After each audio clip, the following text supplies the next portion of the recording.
আসসালামু আলাইকুম প্রিয় খামারি ভাই এবং বোনেরা, কেমন আছেন? আশা করি সবাই ভালো আছেন। আপনাদেরকে প্রীতি এবং শুভেচ্ছা জানিয়ে শুরু করছি নতুন আরও একটি প্রতিবেদন। আজকে আপনাদের নিয়ে এসেছি পাবনা জেলা ফরিদপুর থানা কাশীপুরে। এখানে একজন উদ্যোক্তা, তিনি অষ্টম শ্রেণীর ছাত্র, পাশাপাশি গড়ে তুলেছেন তার একটি দেশি কবুতরের খামার। তিনি শুরুটা করেছিলেন দেশি কবুতর দিয়ে, বর্তমানে তার কিছু ফেন্সি কবুতর রয়েছে। আজকে আমরা তার কাছে জানবো তার এখানে কতগুলো কবুতর রয়েছে, কবুতর থেকে কি পরিমাণে বাচ্চা পাচ্ছেন, কবুতরকে কী কী খাবার খাওয়াচ্ছেন, কবুতরের কোনো রোগ ব্যাধি হয়েছে কিনা, তিনি কিভাবে কবুতর পালন শুরু করলেন, কবুতর পালন থেকে আয় সম্ভব কিনা, কবুতর পালন কিভাবে করলে একজন খামারি সফল উদ্যোক্তা হতে পারবেন, এরকম আরও ছোটোখাটো টুকিটাকি বিষয় নিয়ে পূর্ণাঙ্গ একটি প্রতিবেদন তৈরি করব আমাদের মাঝে। আশা করছি সম্পূর্ণ প্রতিবেদন জুড়ে আপনারা আমার পাশে থাকবেন। তো কোথায় বাড়াবো না, চলে যাবে এখন সরাসরি এই খামারির কাছে। নিজে জানবো এই খামারটি সম্পর্কে এবং আপনাদের জানানোর চেষ্টা করব।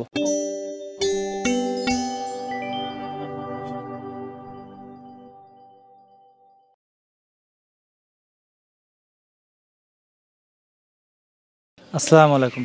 ওয়ালাইকুম আসসালাম। কেমন আছো? আলহামদুলিল্লাহ ভালো, আপনি কেমন আছেন? আল্লাহর রহমতে ভালো আছি। তো প্রথমে তোমার নামটা আমরা জানতে চাচ্ছি। আমার নাম মোহাম্মদ রফিকুল ইসলাম রাজ, আমি অষ্টম শ্রেণীতে পড়ি। অষ্টম শ্রেণীতে? জি, অষ্টম শ্রেণীতে। তুমি এত ছোট বয়সে কবুতর পালনে আসলে, তোমার এখানে কতগুলো কবুতর রয়েছে? আমার এখানে রয়েছে প্রায় 20 থেকে 25 জোড়া কবুতর। মানে 20 থেকে 25 জোড়ার মধ্যে আছে? হ্যাঁ। আচ্ছা, এখানে কি কি জাতের কবুতর রয়েছে? আমার এখানে প্রায় সব জাতেরই কবুতর রয়েছে। তার মধ্যে রয়েছে মুখী, সিরাজি, হুমার, ড্যানিশ, ম্যাকপাই, দেশি বিদেশি নানান রকমের কবুতর রয়েছে। আচ্ছা, সবগুলো তুমি একত্রে পালন করছো, এটার কারণ কি? এটা আসলে কবুতর ছেড়ে রেখে পালন করলে কবুতরগুলো ভালো থাকে, সুস্থ থাকে। খাঁচায় পালন করলে কবুতরের সমস্যা হয়। আচ্ছা, এই জন্য তুমি ছেড়ে দিয়ে পালন করছো? জি, এর জন্য আমি ছেড়ে দিয়ে পালন করছি। এখান থেকে প্রতি মাসে কত জোড়া বাচ্চা পাচ্ছ? আমার এখানে রয়েছে প্রায় 20 থেকে 22 জোড়া কবুতর। এর মধ্যে পাচ্ছি প্রতি মাসে পাচ্ছি 10 থেকে 12 জোড়া, কোনোবার বেশিও হয়, কোনোবার কমও হয়। আচ্ছা, তাহলে বুঝলাম যে তোমার কবুতরের বাচ্চাগুলো তুমি অনেক পাচ্ছ, কারণ অনেকের কবুতর আছে প্রায় 50 জোড়া, ওরা বাচ্চা পায় 30-25 এরকম। তুমি যেহেতু 20 থেকে 22 জোড়া কবুতর তোমার রয়েছে, এ থেকে তুমি পাচ্ছ 10 থেকে 15 জোড়ার মতো। কবুতর পালন যে করছো, এটা কতদিন আগে শুরু করলে? এটা প্রায় 1 বছর ধরে আমি কবুতর পালন করছি। 1 বছর? জি, 1 বছর। আচ্ছা, শুরু যে করছিলে তখন কি কবুতর দিয়ে শুরু করছিলে? সেখন আমি দেশি কবুতর দিয়ে শুরু করছিলাম। কয় জোড়া দিয়ে? সেখন 4 থেকে 5 জোড়া কবুতর দিয়ে প্রথমবার শুরু করছিলাম। ওগুলো কি সম্পূর্ণ দেশি ছিল? এগুলো কত বয়সী ছিল, বড়গুলো নাকি বাচ্চা যে অ্যাডাল্ট হয়েছে সেগুলো? না, আমি মূলত বাচ্চা কবুতর দিয়ে শুরু করছিলাম। বাচ্চা? জি, বাচ্চা। দেশির বাচ্চা? দেশি কবুতরের বাচ্চা। আমি অষ্টম শ্রেণীতে পড়াশোনা করছি, পড়াশোনার পাশাপাশি এই কবুতর পালন করছি। তো পড়াশোনার পাশাপাশি যে কবুতর পালন করছো, এতে পড়াশোনার কোনো ক্ষতি হয় না? না, আমার এতে পড়াশোনার কোনো ক্ষতি হয় না। আচ্ছা, আমরা জানি যে কবুতরের নেশাটা খুব বড় নেশা। তো কবুতর পালন করতে গিয়ে তোমার পড়াশোনার কোনো ক্ষতি তুমি নিজেই করছো কিনা? না, এরকম কোনো কাজ হয় নাই যে আমি কবুতর পালন করতে গিয়ে আমার পড়াশোনার ক্ষতি হয়েছে। আচ্ছা, তুমি কবুতরকে খাবার হিসেবে তাহলে কী কী দিচ্ছ? এখন আমি কবুতরকে গমটা একটু বেশি দেই, গম, তারপরে ওই ডাবলি, এগুলো একটু বেশি দেই। শুধু গম? শুধু গমই বেশি দেই। তো গমের দামটা বর্তমানে বেশি, তারপরেও শুধু গম দেওয়ার কারণটা কি?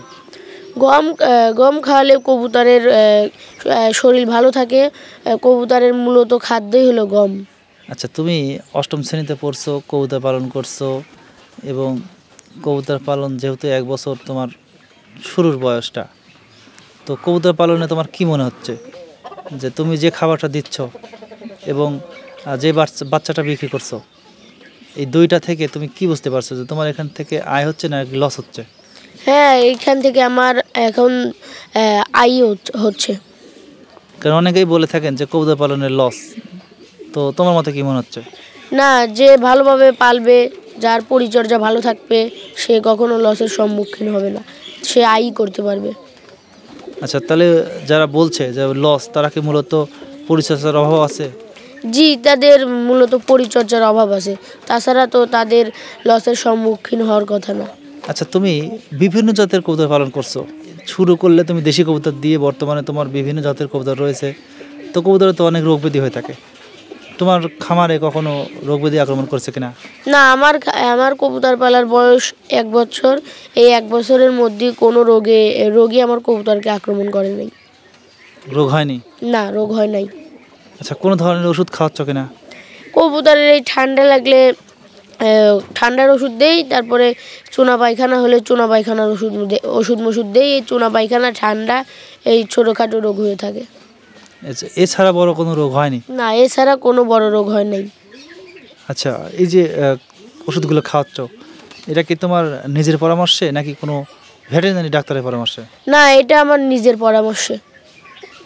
এটা তুমি পেলে কোথায় যে এই রোগ হলে এটা খাওয়াতে হয়? এইটা আমি পাইছি প্রথম যখন শুরু করছিলাম সেখন একজনের থেকে শুনলাম যে এই ওষুধ খাওয়ালে এরকম হয়। আস্তে আস্তে এই কোন ওষুধ খাওয়ালে কোনটা হয়, তারপরে আমি নিজেই জানছি যে এই ওষুধ খাওয়ালে এই রোগের সমাধান হয়। তারপর থেকে এভাবেই চলছে? হ্যাঁ, তারপরের থেকেই এভাবেই চলছে। আচ্ছা, তোমাদের এই অঞ্চলে বর্তমানে দেশি কবুতরের যে বাচ্চাগুলো রয়েছে, এগুলোর দাম কেমন? আমাদের এই অঞ্চলে দেশি কবুতরের দাম 300 টাকা জোড়া।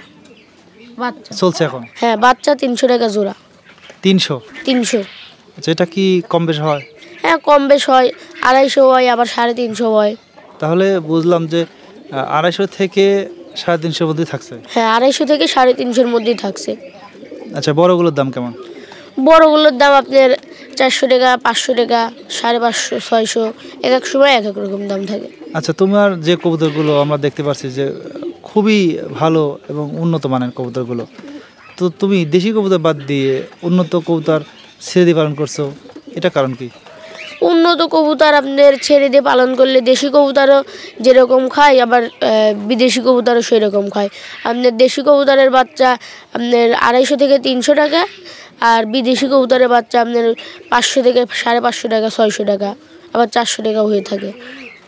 এই জন্য মূলত এগুলোই রেখেছো ছেড়ে দিয়ে? হ্যাঁ জি, এই জন্যই মূলত এইগুলো ছেড়ে দিয়ে পালন করছি।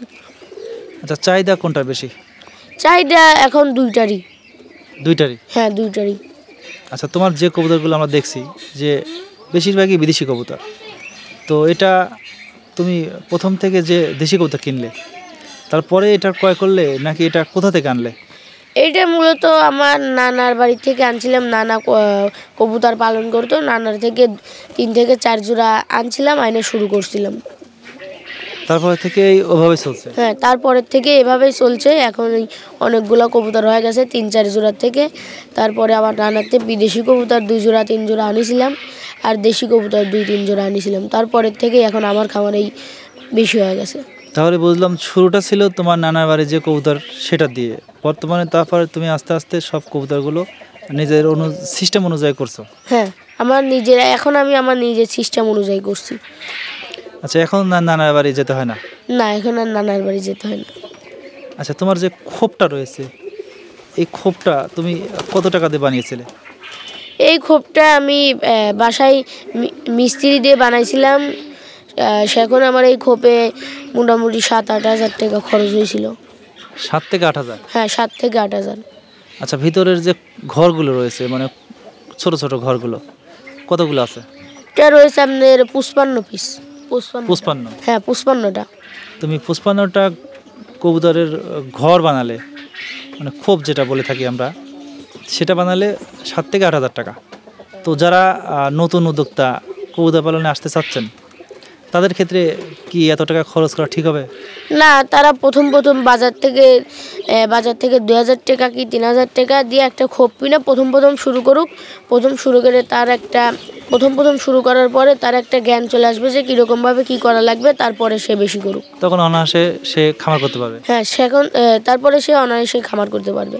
আচ্ছা, তোমার এই কবুতরের ছোট্ট যে খামারটা রয়েছে, এটা নিয়ে চিন্তা ভাবনা কি? চিন্তা ভাবনা এখন আমি আরও বেশি করব। আমার চিন্তা ভাবনা সামনের দিকে এগিয়ে যাওয়া। আমি আস্তে আস্তে অন্য বিদেশি কবুতরও উৎপাদন করব।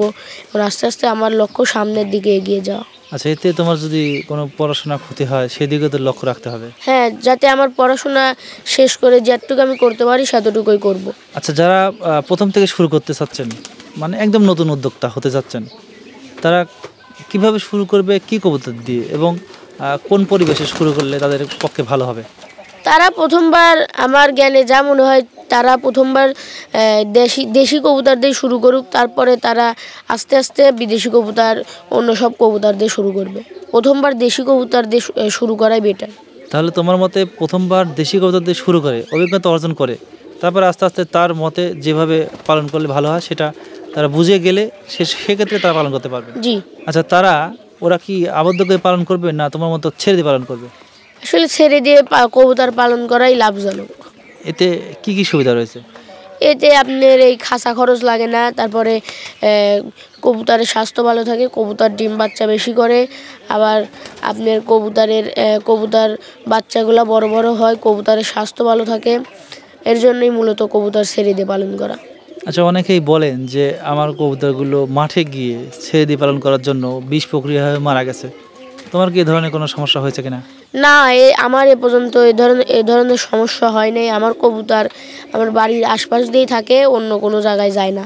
আচ্ছা, তোমার কবুতর আমরা দেখলাম যে কবুতরের গায়ে কালো ধরনের ময়লা জাতীয়, এটা কেন হয়েছে? এইটা কবুতর এই ময়লাতে যায় মাটি ঠোকরায় খায়, কবুতরের এই আবি ঠোকরায় খাওয়ার কারণে কবুতরের গায়ে ময়লা হয়েছে। এছাড়া অন্য কিছু না? না, এছাড়া অন্য কিছু না। আচ্ছা, ছেড়ে দিয়ে পালন করলে এটা কি অসুবিধা মনে হচ্ছে তোমার? না, ছেড়ে দিয়ে পালন করলে অসুবিধা মনে হচ্ছে না আমার। আচ্ছা, অনেক সময় কবুতরগুলো হারিয়ে যায়, অন্য বাড়ি গেলে ধরে রাখে, এই ধরনের কোনো সমস্যা হয়েছে কিনা? না, এই ধরনের সমস্যা আমার এই খামারে হয় নাই। আমার কবুতর অন্য কোনো জায়গায় যায় না, আমার খামারেই থাকে। আচ্ছা, তোমাকে অসংখ্য ধন্যবাদ আমাদের সময় দিচ্ছ। তো সর্বশেষে আরেকটি কথা তোমার কাছে বলবো যে তুমি যেহেতু এত ছোট মানুষ হয়ে কবুতর পালন করছো, কবুতর পালন করতে পারো, কিন্তু তোমার যে পড়াশোনাটা রয়েছে এটা তুমি ঠিক রাখবে এবং আমরা চাই যে তুমি ভবিষ্যতে আরও এগিয়ে যাও। তো ভালো থাকবে। আসসালামু আলাইকুম। ওয়ালাইকুম আসসালাম। বিদায় নেব অষ্টম শ্রেণীর ছাত্র রাজের কবুতরের খামার থেকে। যদি আমাদের ভিডিওটি ভালো লাগে লাইক করবেন, কমেন্ট করবেন, শেয়ার করবেন এবং সাবস্ক্রাইব করে আমাদের চ্যানেলে অ্যাডে থাকবেন। দেখা হচ্ছে নতুন কোনো খামার কিংবা নতুন কোনো প্রতিবেদনে। সে পর্যন্ত ভালো থাকবেন, সুস্থ থাকবেন। আল্লাহ হাফেজ।